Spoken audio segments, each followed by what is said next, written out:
सूरज और चंदा साथ साथ उसकी कहानी है। ठीक है। सूरज और चंदा दो भाई हैं। दोनों कई कई दिनों तक एक दूसरे से मिल नहीं पाते हैं। जब सूर्य निकलता है तब चंद्रमा चला जाता है, जब चंद्रमा आता है तो सूर्य चला जाता है। तो सूरज जब रात में घर लौटता तब तक चंदा घूमने जा चुका होता। चंदा सुबह जब घर लौटता है तब तक सूरज घूमने जा चुका होता है। ऐसे ही होता है ना। फिर क्या हुआ, एक दिन चंदा ने कहा, भैया मुझे तुम्हारे बिना अच्छा नहीं लगता, चलो आज हम दोनों साथ साथ घूमने चलें। तो वो दोनों साथ साथ चल दिए। नहीं भाई, हमारा तुम्हारा काम अलग है, साथ चलने से गड़बड़ हो जाएगी। किसने समझाया? सूरज ने। कहा कि अगर साथ चलेंगे तो सब गड़बड़ हो जाएगी, तो साथ नहीं चलते हैं, अलग अलग चलते हैं। लेकिन फिर भी वो बोला, तुम मेरे साथ नहीं चलोगे तो मैं तुमसे कभी बात नहीं करूँगा। चंदा रूठ गया। मेरे अच्छे भाई गुस्सा मत हो। सूरज ने चंदा के सिर पर प्यार से हाथ फेरा, फिर हंसते हुए बोला, चलो आज तुम्हारे साथ ही दुनिया घूमते हैं, देखते हैं क्या होता है। अगर आप लोग जिद करते हैं तो सब लोग मान लेते हैं ना कि चलो देख लेते हैं। फिर क्या हुआ, चलो चंदा खुश हो गया। दोनों ने बादलों के संग लुका छुपी खेली, बहुत मज़ा आया। खूब खुश हो गए चंदा और सूरज। समुद्र में डुबकी लगाई, बहुत मज़ा आया। पहाड़ों में दौड़ लगाई, बहुत मज़ा आया। ये देखिए दौड़ लगा रहे हैं। फिर क्या हुआ, जब मन भर गया तब चंदा बोला, भैया अब चलो दुनिया वालों को देखा जाए, वे क्या कर रहे हैं। ठीक है, तुम इधर से चलो, मैं उधर से चलता हूँ, सूरज ने कहा। सूरज पहुँचा मास्टर जी के घर। किसके घर पहुँचा? वह समझे सुबह हो गई, फटाफट स्कूल चल दिए। मास्टर जी दौड़ रहे हैं, ये देखिए, और वो दौड़ने लगे कि सुबह हो गई, स्कूल जाना है। चंदा पहुंचा बच्चों के घर।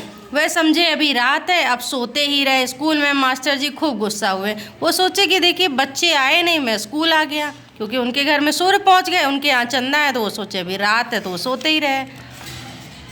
फिर क्या हुआ, भैया यह तो गड़बड़ हो गई। चंदा ने कहा, हाँ भाई। सूरज ने कुछ सोचा, फिर बोला, चलो हम दोनों एक ही घर में चलते हैं।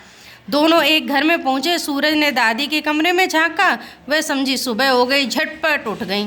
चंदा ने मम्मी के कमरे में झांका, वह समझी अभी रात है तो सोती ही रहीं। दादी खूब गुस्सा हुई। कौन गुस्सा हुआ? दादी। फिर क्या हुआ, भैया यहाँ भी गड़बड़ हो गई। चंदा बोला, हाँ भाई। सूरज ने खूब सोचा, फिर बोला, आओ अब आगे आगे मैं चलता हूँ, तुम पीछे पीछे आना। सूरज पहुँचा भोला हलवाई के घर। वह समझा सुबह हो गई, झट से दुकान खोल दी। थोड़ी देर में चंदा भी वहाँ पहुँच गया। भोला समझा रात हो गई, वह वहीं सो गया। क्या करने लगा? अब बच्चे उसकी मिठाई खा गए। सेठानी खूब गुस्सा हुई, यहाँ भी गड़बड़। भैया देखो यहाँ भी गड़बड़ हो गई। चंदा परेशान हो उठा। हाँ भाई। सूरज ने खूब सोचा, फिर बोला, चलो हम दोनों लोग एक साथ चलते हैं। एक साथ चलने लगे। दोनों पहुंचे खेल के मैदान में। बच्चे समझे अभी दिन है, वे खेलते ही रहे। गोलकीपर समझा रात हो गई, वह वहीं सो गया। दूसरे बच्चे ने गोल कर दिया। कैप्टन खूब गुस्सा हुआ। कौन गुस्सा हुआ? कैप्टन। भैया यह तो उल्टा पुल्टा हो रहा है। चंदा परेशान हो गया।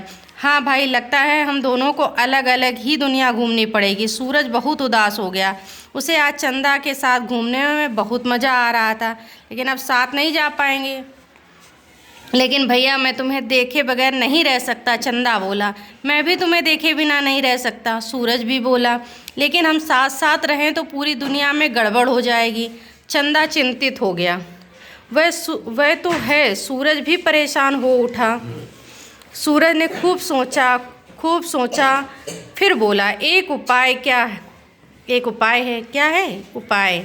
चंदा ने पूछा। हम दोनों थोड़ा जल्दी घर लौटा करेंगे। सुबह जब मैं घूमने निकलूं तब तुम मुझे देखना, और शाम को जब मैं घूमने निकला करूंगा तब आप मुझे देखा करेंगे।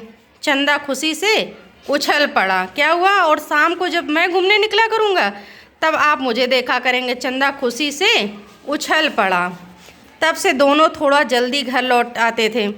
सुबह जब सूरज घूमने निकलता है तो चंदा उसे दूर से देखता रहता है। जब देखो सूर्य हमारा ढल रहा होता है तो निकल आता है, चांद हल्का हल्का सा दिखता है। शाम को जब चंदा निकलता तब सूरज दूर से टाटा टाटा करता। क्या करता? कैसी लगी? Very good.